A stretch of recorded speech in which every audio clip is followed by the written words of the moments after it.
اگر میں آپ سے یہ کہوں کہ اگلے چند دنوں میں ایک ایسا دن آنے والا ہے جس کا روزہ رکھنے پر اللہ تعالیٰ پچھلے پورے ایک سال کے گناہوں کو معاف فرما سکتا ہے، تو کیا آپ اس دن کو عام دنوں کی طرح گزار دیں گے؟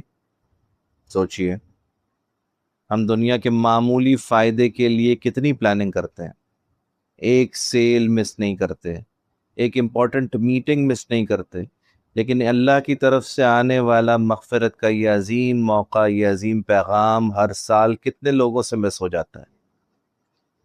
اور سب سے حیران کن بات یہ ہے کہ اس دن کی فضیلت اتنی بڑی ہے کہ رسول اللہ صلی اللہ علیہ وسلم خود اس کا روزہ رکھتے تھے اور صحابہ کو بھی اس کی ترغیب دیتے تھے۔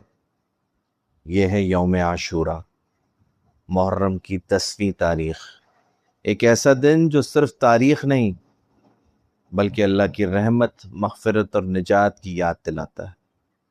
تو آئیے جانتے ہیں کہ عاشورہ کی اصل حقیقت کیا ہے، اس کی فضیلت کیا ہے، اور کیوں ہر مومن کو اس دن کا روزہ رکھنے کی کوشش کرنی چاہیے۔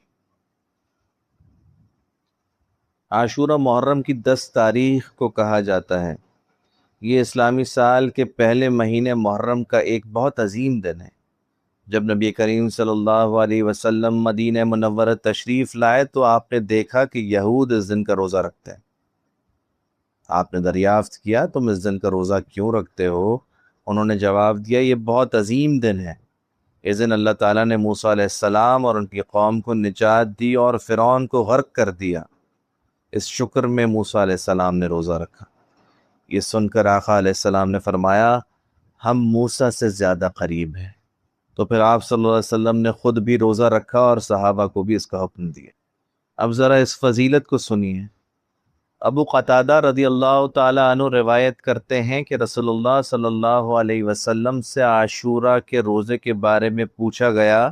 آپ صلی اللہ علیہ وسلم نے فرمایا مجھے اللہ سے امید ہے کہ عاشورہ کا روزہ پچھلے سال کے گناہوں کا کفارہ بن جاتا۔ سبحان اللہ، صرف ایک روزہ اور پچھلے ایک سال کے چھوٹے گناہوں کی معافی۔ ہم دنیا کے معمولی فائدے کے لیے کتنی محنت کرتے ہیں، لیکن اللہ تعالیٰ ہمیں کتنی آسانی سے مغفرت کا موقع عطا فرما رہا ہے۔ سوال یہ ہے کہ کیا ہم اس موقع کی قدر کریں گے؟ ایک اور اہم بات، نبی کریم صلی اللہ علیہ وسلم نے یہ بھی ارشاد فرمایا اگر میں اگلے سال تم میں رہا تو نویں کا بھی روزہ ضرور رکھوں گا۔ علماء نے بیان کیا کہ اس سے مراد یہود کی مخالفت کرنا ہے، اس لیے بہترین طریقہ یہی ہے کہ 9 اور 10 محرم کا روزہ رکھا جائے۔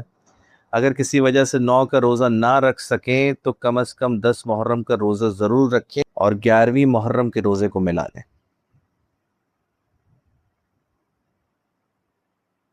کچھ لوگ سمجھتے ہیں کہ عاشورہ کا روزہ صرف محرم کے واقعات یا تاریخی حادثات کی وجہ سے رکھا جاتا ہے، لیکن حقیقت یہ ہے کہ عاشورہ کا روزہ نبی کریم صلی اللہ علیہ وسلم کی سنت ہے، اور اس کی بنیادی فضیلت اللہ تعالیٰ کی طرف سے گناہوں کی معافی اور موسیٰ علیہ السلام کی نجات پر اللہ کا شکر ادا کرنا ہے۔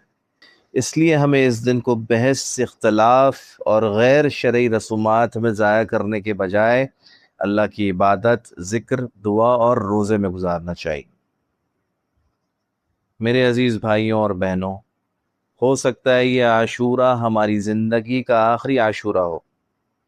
پچھلے سال کتنے لوگ ہمارے ساتھ تھے، آج وہ اس دنیا میں نہیں ہیں، اور ہم بھی نہیں جانتے کہ اگلے محرم تک پہنچ پائیں گے یا نہیں۔ اس لیے جب اللہ تعالیٰ مغفرت کا دروازہ کھول رہا ہے، جب رسول اللہ صلی اللہ علیہ وسلم ایک سال کے گناہوں کی معافی کی خوشخبری سنا رہے ہیں، تو پھر اس موقع کو ہرگز ضائع مت کیجیے۔ 9 اور 10 محرم کا روزہ رکھیے، اللہ سے اپنی مغفرت طلب کیجیے اور دل سے دعا کیجیے، یا اللہ جس طرح تو نے موسیٰ علیہ السلام کو نجات دی، اسی طرح ہمیں بھی گناہوں، فتنوں اور جہنم سے نجات عطا فرما، اور ہمارے روزے اور تمام اعمال کو قبول فرما۔ آمین یا رب العالمین۔